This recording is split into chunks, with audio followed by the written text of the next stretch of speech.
Alhamdulillahirabbil alamin. Wassalatu wassalamu ala asyrofil anbiya'i wal mursalin wa ala alihi wa ashabihi ajmain wa ba'd. Ittaqullaha haqqa tuqatih wa la tamutunna illa wa antum muslimun. Melanjutkan yang kemarin meningkatkan kesabaran. Kemarin sampai nomor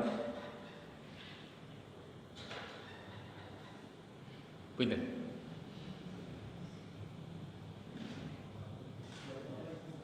12 hampir ya ini ya. Sikap ikhlas. Di ikhlas itu ya sulit nih.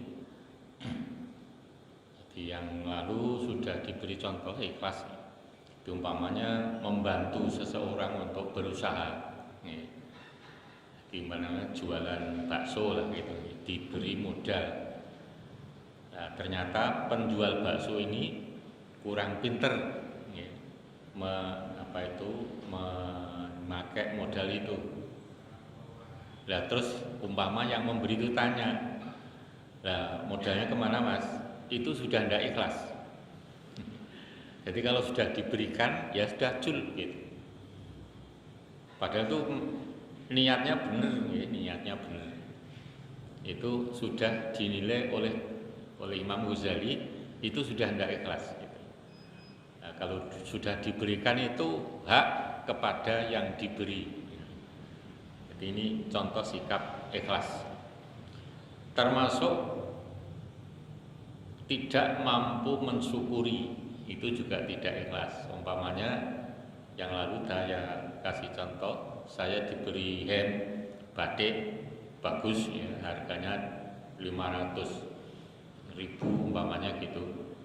Satu hem ya 500.000, saya manfaatkan untuk membersihkan meja, kursi, ya, ngepel, ya. Itu juga dimanfaatkan, tetapi tidak pas, ya, tidak sesuai aturan. Nah itu juga tidak ikhlas, diberi yang tidak ridho, gitu. Tidak ikhlas. Ini, nah, wilayah ikhlas ini wilayah hati, jadi sulit banget. Yang ke-13, membaca kisah para nabi dan sahabat. Nah ini kita sering. Sekarang untuk mendapatkan seperti itu, bacaan seperti itu mudah banget Bapak Ibu. Di internet sudah ya, banyak sekali, tinggal pilih. Tapi ya ada yang kurang, ada yang menyesatkan. Ya, namanya internet itu dunia macam-macam ya.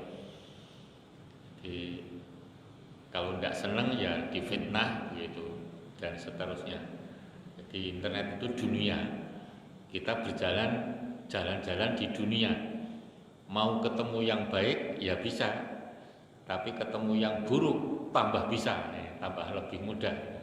Semacam itu karena dunia dikuasai oleh orang-orang yang keyakinannya oleh Allah dinilai najis.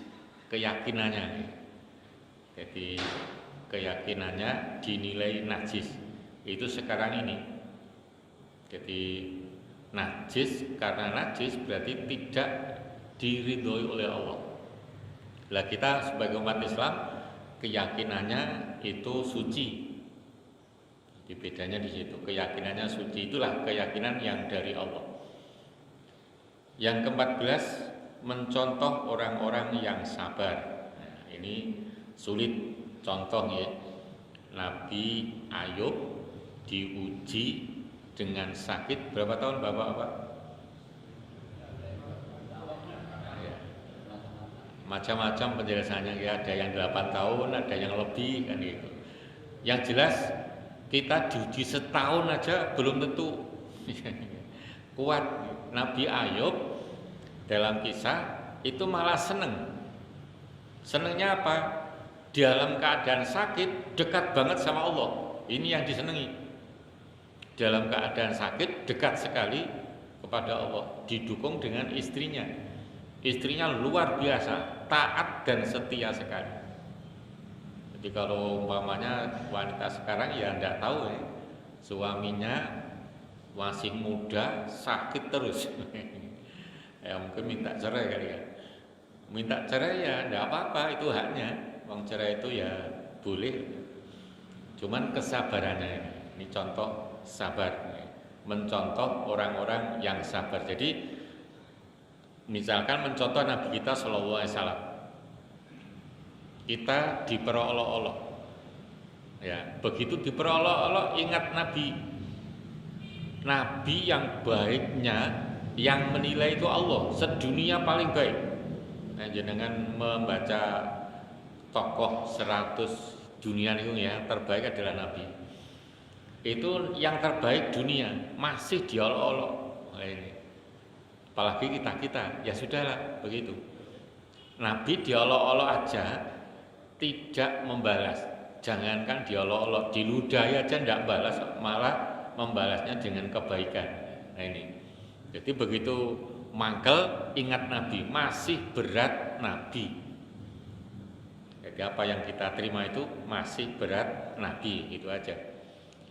Lah untuk melatih kesabaran memang ya, nek coro Nabi itu yang saya dapat dari kiai ini.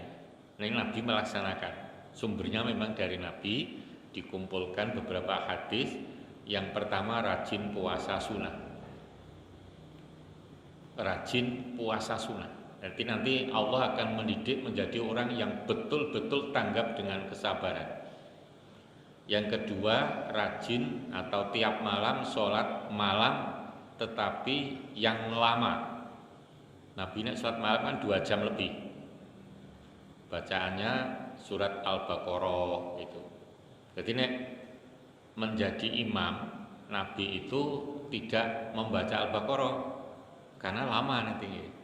Ada aturan tersendiri itu nek jadi imam. Tetapi kalau sholat sendiri, bacaannya Al-Baqarah, Ali Imran, Al-Maidah, seperti itu. Jadi nek jadi imam aturannya ya ada sendiri. Jadi kalau pengen seperti Nabi ya ikuti hadisnya. Jadi imam itu nek subuh gimana? Nek subuh dibaca surat-surat yang termasuk tiwalal mufassal.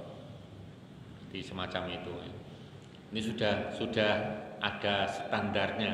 Nah, sudah ada standarnya. Membaca kisah para nabi dan para sahabat juga dibaca.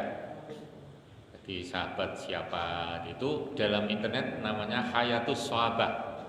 Nanti jenengan cari di internet Hayatus Sahabah, itu ceritanya macam-macam. Nah ini agar bisa ditiru. Kalau kita tidak mau baca, niru siapa? Niru siapa? Jadi sahabat yang contohnya Abdurrahman bin Auf itu masih remaja, masih muda belia, dijadikan imamnya para senior ini karena hafid. Lah hafid model dulu ini pemahamannya hafal bunyinya dan tulisannya serta faham kandungannya, itu hafid. Maka jadi imam tepat. Dan sekarang kan difahami sing penting hafal kan begitu. Jadi makna hafid itu harus sampai pada faham kandungannya. Itulah hafid. Jadi hafid itu maknanya satu menghafal, dua menjaga. Lah, menjaga agar saya yang sudah hafal Al-Qur'an tidak melakukan yang menyimpang dengan yang saya baca. Nah ini, itulah hafid. Maka Abdurrahman bin Auf itu meskipun muda belia ditunjuk sebagai imam yang senior karena memang ilmunya melebihi yang senior. 15 lebih sering melihat ke bawah. Undur ila man asfala minkum wala tandur ila man huwa fawqakum. Ini dalam sisi ekonomi ya, dalam sisi keduniaan.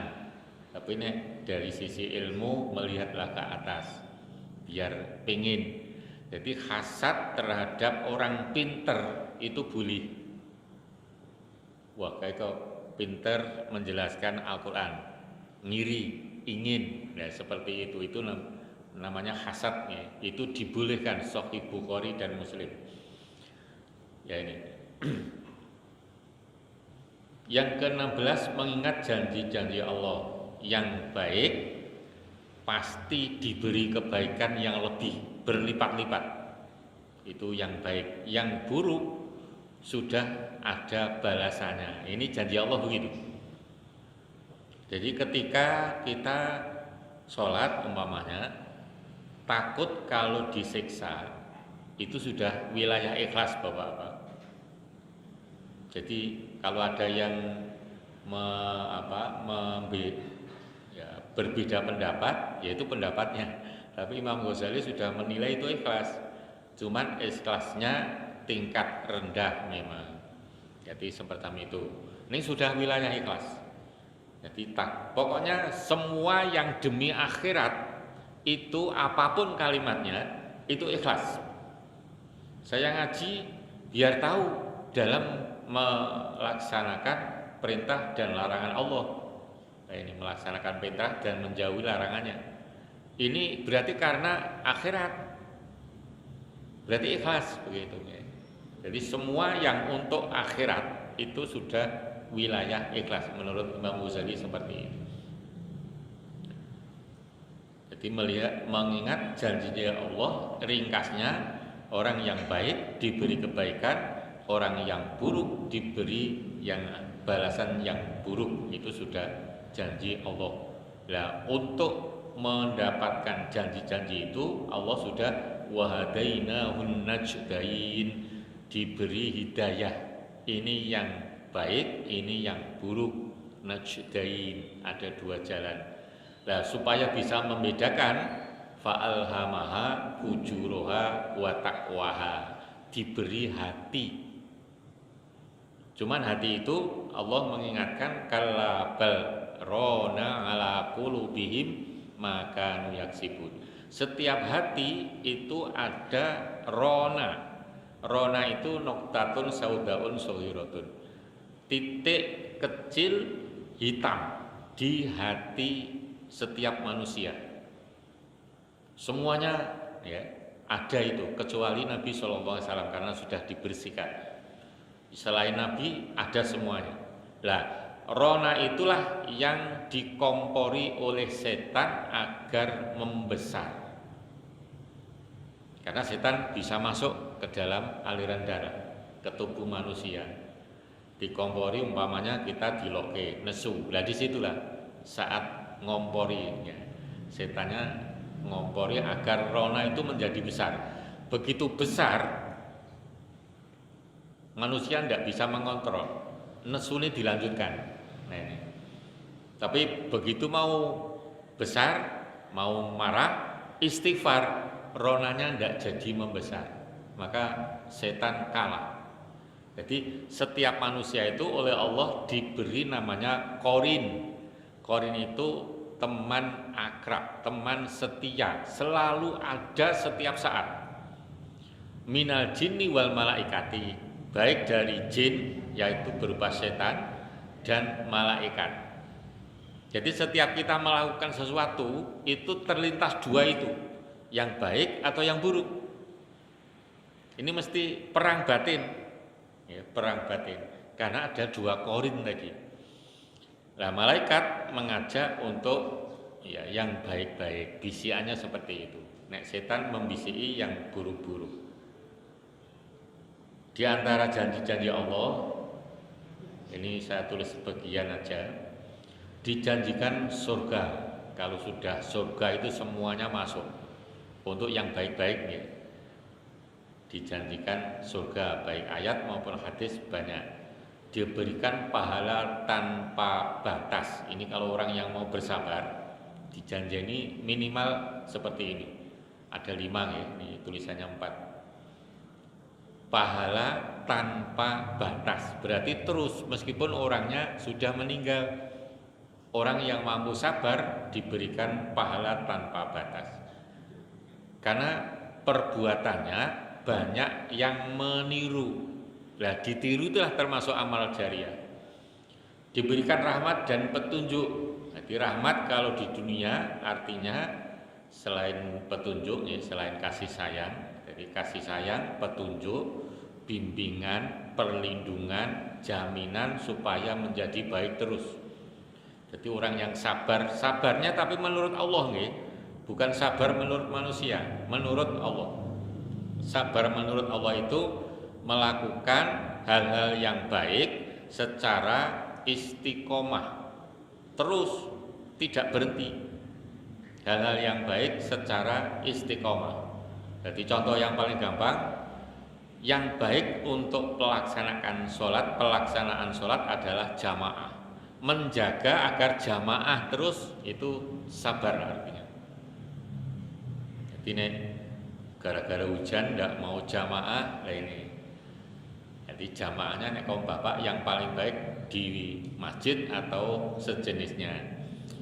Dicintai Allah jelas nek. Dicintai Allah itu berarti dimasukkan ke dalam keluarganya Allah, ahlullahi wa khosotuhu. Jadi Allah itu punya keluarga dan punya keluarga yang dikhususkan. Nah maka nanti surganya itu melebihi yang lain. Jadi, surganya melebihi yang lain. Yang kelima, mendapatkan pertolongan dari Allah. Jadi pertolongan baik di dunia maupun di akhirat. Kita menjadi semangat belajar Al-Quran, ini pertolongan Allah. Maka jagalah pertolongan itu. Kunu ansarullah. Jadi Allah memanggil orang-orang beriman, ya ayyuhalladzina amanu kunu ansarullah. Jadilah engkau penolong Allah agar Allah memberi pertolongan. Nah, penolong Allah itu orang-orang yang berusaha memahami agamanya, melaksanakan dengan penuh ketaatan. Nah ini orang yang berusaha itu ada usaha, tidak paham itu enggak.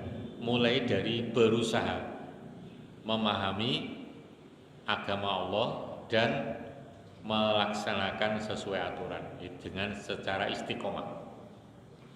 Itu. Ini Bapak-bapak tentang meningkatkan kesabaran. Ada yang ditambahkan sebelum diganti? Masih ada sebelum dilanjutkan? Yang ke-17, jadi syaratnya banyak ya. Fokus pada tujuan. Tujuan memeluk Islam ini apa? Jadi tujuannya ya kalau di dunia taat kepada Allah. Taubun 16 itu fattaqullaha mastata'tum, bertakwalah sesuai kemampuanmu. Lah kemampuanmu itu dijelaskan oleh Allah dalam ayat, masih satu ayat, wasma'u wa ati'u wa anfiqu ya, atau Hubun 16. Wasma'u nek dia terjemah letterlek mendengarkan, dengarkanlah. Wati'u taatlah, wa anfiqu berinfaklah, itu terjemahannya. Maksudnya ada yang menjelaskan wasma'u belajarlah. Jadi orang bertakwa itu kalau tanpa belajar tidak mungkin bisa takwa. Maksudnya belajar agama. Maka contoh dalam ayat tentang puasa Ramadan, nek Ramadan banyak keluar nggih, kutiba alaikumusiyam niku. Ditutup dengan la'allakum tattaqun. Ini kan belajar. Belajar puasa agar menjadi orang yang bertakwa. Dan puasa kan berat itu, tidak hanya mencegah makan minum di siang hari dan lain-lain. Tapi yang paling berat adalah anil lahwi wa rafathi. Inama saumu anil lahwi wa rafathi. Jadi dari perbuatan yang lahwun dan rofasun, nah ini itu yang paling berat. Dan lahwun dan rofasun itu berlaku siang malam. Ramadan kok ngerasani rofasun, melakukan rofasun. Meskipun ngerasani sing kultum suwe banget, nah, semacam itu. Lah ini semacam itu. Lah itu harus kita jaga jangan sampai dilakukan. Lah dua itu bisa mengurangi nilai puasanya, bahkan sampai habis. Maka ada orang yang puasa tidak mendapatkan pahala puasa, hanya dapat lapar dan haus. Ini Nabi betul-betul mengingatkan umatnya pakai kata ruba. Ruba itu benar-benar banyak, bukan pakai kam. Nek kam banyak, hanya gitu aja. Tapi nek rubah benar-benar banyak dari umatku yang puasa tidak mendapatkan pahala puasa karena lahwun warrofathun itu. Jadi poso kok ngeloke berlaku siang malam pahalanya dikurangi. Nek ngeloke ping balik. Nah, ini. Poso kok melihat sesuatu yang seharusnya tidak bisa dilihat. Berarti rofathun. Puasa kok ngerasani rofathun. Puasa kok melakukan hal-hal yang menurut agama tidak perlu. WA terus itu tidak perlu kan? Itu lahwun masuknya. Jadi ben lali luwine ngegame terus. Nah, ini umpamanya gitu nih. Ngegame atau apa ya di YouTube sekarang kan banyak video-video yang kalau ditonton menyenangkan. Nah ini padahal itu termasuk lahwun bisa, rofathun juga bisa. Jadi tontonan sekarang tidak butuh seperti yang dulu, tidak ada keluar rumah dan seterusnya. Pakai HP sudah bisa, dengan buka YouTube, tulis yang dikendaki sudah jedul. Ya ini mengaksesnya mudah banget. Apalagi sekarang IndiHome sudah merebak di masyarakat. Jadi, tinggal kita mensikapi. Bahkan ada saya punya teman guru juga, itu tidak mau ke internet. Menurut beliau internet itu barang saru, nah gitu. Itu teman saya di desa itu guru SD. Betul-betul tidak mau. HP itu HP yang jadul Pak, hanya SMS, masih SMS itu, masih SMS sama menerima teleponnya itu aja. Dan itu jarang dibawa. Nah, ini. Ya karena saking menjaga nanti kalau tidak bisa menyaring mungkin gitu. Jadi tadi fokus pada tujuan saya masuk Islam, tujuannya apa. Maka untuk mencapai tujuan harus ada alat. Nah itu alatnya apa? Tholabul ilmi. Berteman dengan orang-orang yang soleh. Rawahu Bukhari Muslim. Biar ketularan. Wah kayak koncone ustad-ustad tuh, mesti kecipratan ilmunya. Paling tidak namanya juga harum, wong namanya temannya ustad-ustad. Beda kan kayak kita sergap sholat ning koncone gali-gali. Kira-kira gimana Pak? Sergap sholat ning koncone gali-gali. Itu paling sholatnya ya ndak karuan. Seperti itu. Itu sudah rumus Allah. Orang yang baik mesti nglumpulnya juga orang baik. Kalau ada orang yang rajin ibadah kok ngumpulnya dengan orang yang jelek, itu berarti jelek. Itu sudah sunatullah, aturan Allah atau alami. Alami itu sunatullah, ya, aturan Allah. Berdoa. Untuk itu Bapak-bapak dalam kita berdoa itu yang betul-betul ya, betul-betul diresapi sungguh-sungguh dan khusyuk, jangan sampai hanya rutinitas. Jadi ketika umpamanya doanya mengangkat tangan boleh, tidak boleh, ya, pilih yang mana. Yang mengangkat tangan ya tenanan dimatke kata per kata, mulut mengucapkan, pikiran menerjemah. Itu nanti insya Allah khusyuk. Dalam hal tertentu insya Allah dalam berdoa sampai nangis. Kalau betul-betul meresapi. Tapi kalau hanya hafalan, mondrinding gitu, rutinitas, ya karena sudah hafal, ya sudah rutin begitu. Kadang-kadang pikiran maknyut, neng mulut masih hafal, mengucapkan. Jangan sampai seperti itu doanya. Harus diresapi betul, dihayati dan khusyuk kepada Allah karena kita mohonnya kepada Allah. Sebanyak-banyaknya yang diminta. Jadi nek doa yang lama, gitu, terutama di malam hari. Yang lama semuanya didoakan dari keluarganya termasuk jamaah nakal didoakan secara umum kecuali yang khusus nih yang lagi gerah misalkan disebutkan namanya. Jadi kalau ada yang gerah kita tahu jangan hanya mendoakan nek bareng-bareng di masjid ya. Jadi selalu didoakan setiap ba'da sholat. Jadi tidak hanya bareng-bareng. Yang lalu sudah diberikan manfaat mendoakan orang lain. Di antara manfaat mendoakan orang lain itu malaikat mendoakan juga, mendoakan yang mendoakan orang lain tadi agar mendapatkan yang sama dengan doa kamu gitu. Jadi kita mendoakan orang yang sakit agar sehat, kita diberi kesehatan. Yang doa malaikat loh, tidak mungkin ditolak kan. Jadi maka dalam berdoa ya seluruhannya. Jadi mendoakan orang lain jangan sampai tidak. Ini kadang mendoakannya sudah secara umum. Allahumma firil muslimin wal muslimat wal mu'minin wal mu'minat al ahya'i minhum wal amwat innaka sami'un qaribun mujibud da'wat ya qadi al hajat. Sudah, hanya gitu aja. Ya enggak apa-apa sih. Ini kalau ada jamaah yang khusus, doakanlah secara khusus.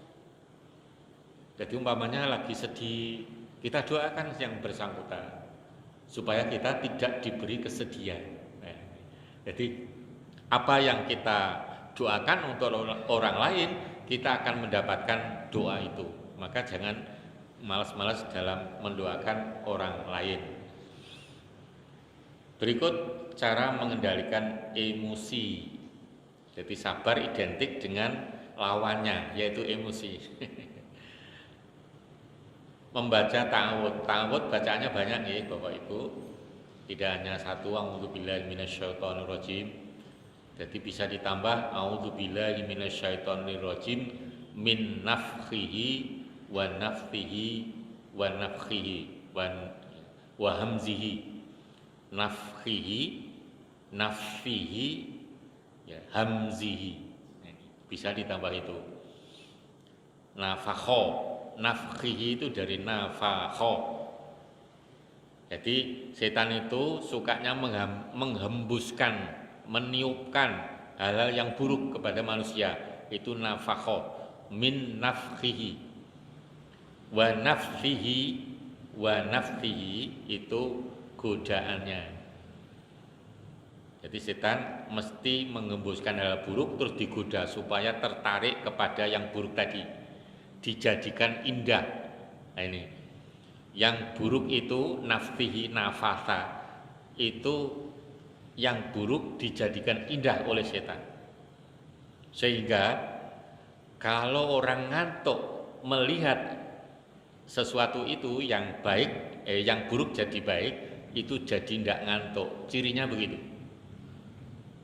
Ya, cirinya semacam itu. Kalau hamzihi itu membelokkan yang lurus, hamazat. Jadi dari tiupannya, dari godaannya, dan dari pembelokannya. Di setiap orang kalau punya niat baik, setan mencampuri agar niat baik itu menjadi buruk atau membelok. Contoh saja, sedekah itu tidak baik nih. Tidak ada yang mengatakan sedekah itu jelek. Supaya sedekah ini berbelok niatnya, ya, oleh setan dibelokkan.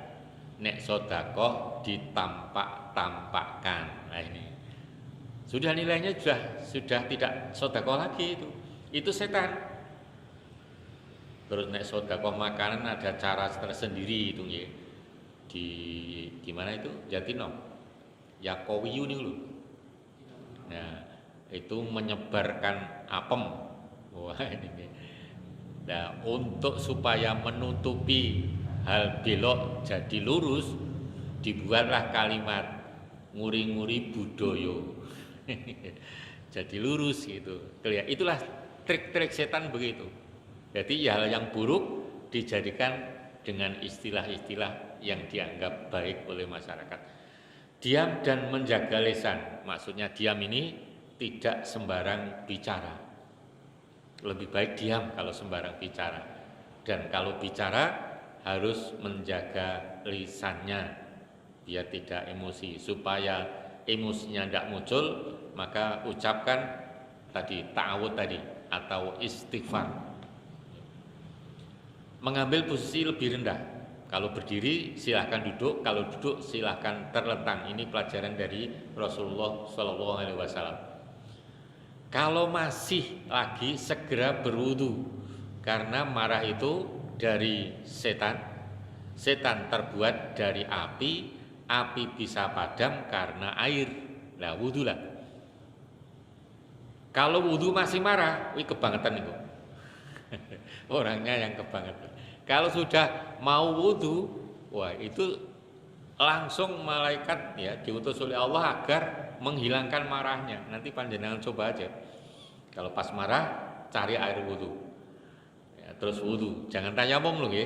Jangan tayamum. Tapi wudu, perintahnya wudu. Mengambil posisi yang lebih rendah, sudah ya. Nah ini sudah selesai. Ada yang ditambahkan Bapak Ibu?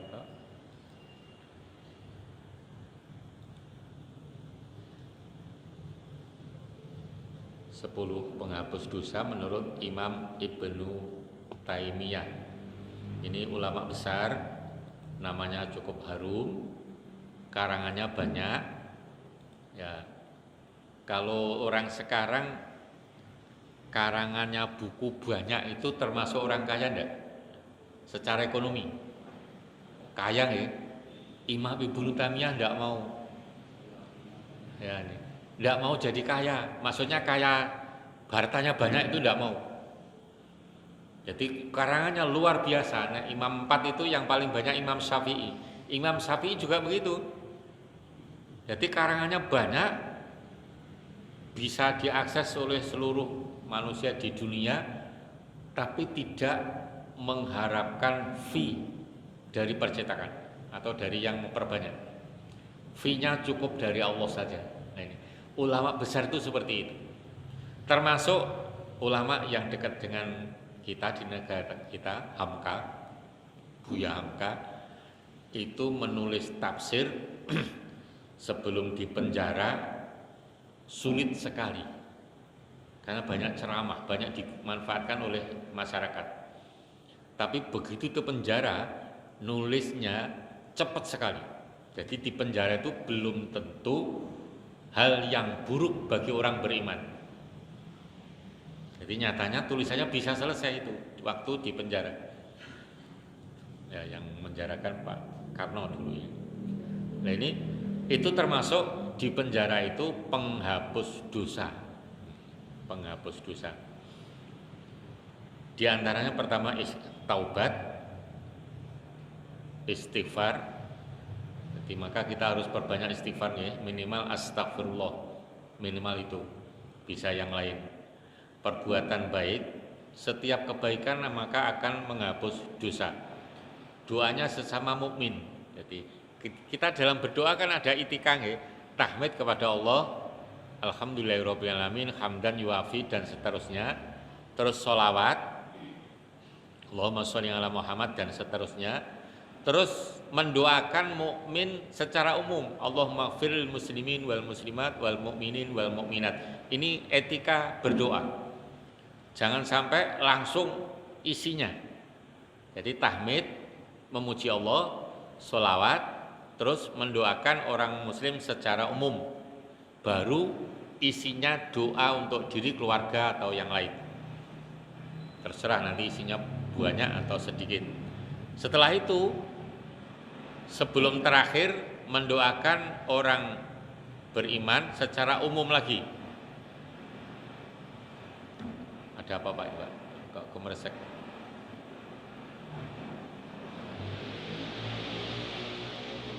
Baru ditutup dengan tahmid.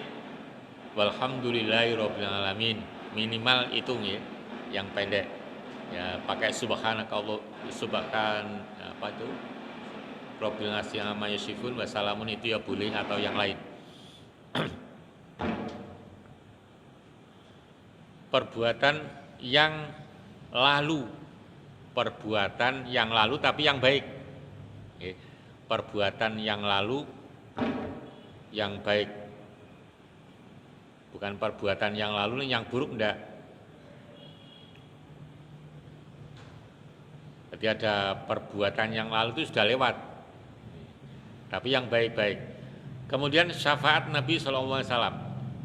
Lah kita tugasnya untuk yang keenam ini agar mendapatkan syafaat itu bagaimana? Nah, ini yang diantaranya orang yang rajin sholat malam akan mendapat syafaat. Orang yang rajin atau peduli kepada Al-Quran, rajin membacanya, rajin mempelajarinya. Jadi insya Allah kita termasuk di dalamnya mendapat syafaat. Amin. Dilanda musibah atau bencana. Jadi kalau kita mampu bersabar ketika kena musibah yang menyedihkan, disitulah justru dosa kita dihapus oleh Allah. Apapun bentuknya yang menyedihkan. Musibah ini yang dimaksud musibah yang menyedihkan. Dalam bahasa Al-Quran musibah itu belum tentu yang menyedihkan memang ya. Semua yang didapat oleh manusia itulah musibah. 8 pertanyaan atau siksa kubur. Jadi orang-orang yang berdosa tapi mukmin nanti dikuburnya disiksa untuk menghapus dosanya. Jadi siksanya itu menghapus dosanya. Lah kalau disiksa kubur dosanya sudah habis, berarti begitu hari kiamat selesai yang pertama dimasukkan langsung ke surga. Karena sudah dihapus tadi. Termasuk pertanyaannya. Kengerian hari kiamat. Ini kita insya Allah tidak termasuk yang mengalami kengeriannya. Ya. Jadi satu gunung meletus saja sudah ngeri. Apalagi seluruh gunung meletus. Ditambah seluruh bintang menjatuhi bumi. Ini terus digambarkan air laut menjadi api karena terbakar oleh bintang-bintang. Terus luber ke daratan. Nah, ini ngerinya bukan main. Jadi kalau melihat lahar panas saja ngerinya luar biasa. Apalagi laharnya kemana-mana. Nah, ini. Itu kengerian hari kiamat. Dan itu orang-orang beriman tidak akan mengalami. Yang ke-10 rahmat dan maghfirah. Jadi rahmat dan maghfirah. Maka ada hadis yang dulu menjadi objek di masyarakat karena disampaikan oleh Quraisy Shihabnya. Jadi manusia masuk surga itu bukan karena amalnya. Ning masih di koma. Harusnya dilanjutkan. Memang betul itu hadisnya ada sahih. Berarti manusia bisa masuk surga bukan karena amalnya, ning masih koma. Karena rahmat Allah. Lah untuk mendapatkan rahmat Allah juga amal kan gitu. Jadi kita supaya melakukan amal yang mendapatkan rahmat yang lalu sudah diberikan. Nah, suatu saat nanti diulang lagi dan maghfirahnya. Jadi rahmat kalau di dunia yang tadi sudah saya sampaikan itu kasih sayang Allah, hidayah Allah, bimbingan Allah untuk hambanya, jaminan menjadi hamba yang baik selama di dunia. Ini bicaranya wilayah dunia, dijamin menjadi baik, terus dibimbing terus sehingga mau maksiat itu langsung sadar, itu bimbingan dan lain-lain. Kalau rahmat itu di akhirat hanya cukup satu kata, surga. Karena seluruhnya rahmat yang untuk hambanya diberikan di surga nanti. Kalau di dunia kan hanya 1%, 99%-nya nanti di akhirat. Ini secara ringkas tentang 10 penghapus dosa, yaitu urainya nanti. Ada yang ditambahkan Bapak-Bapak?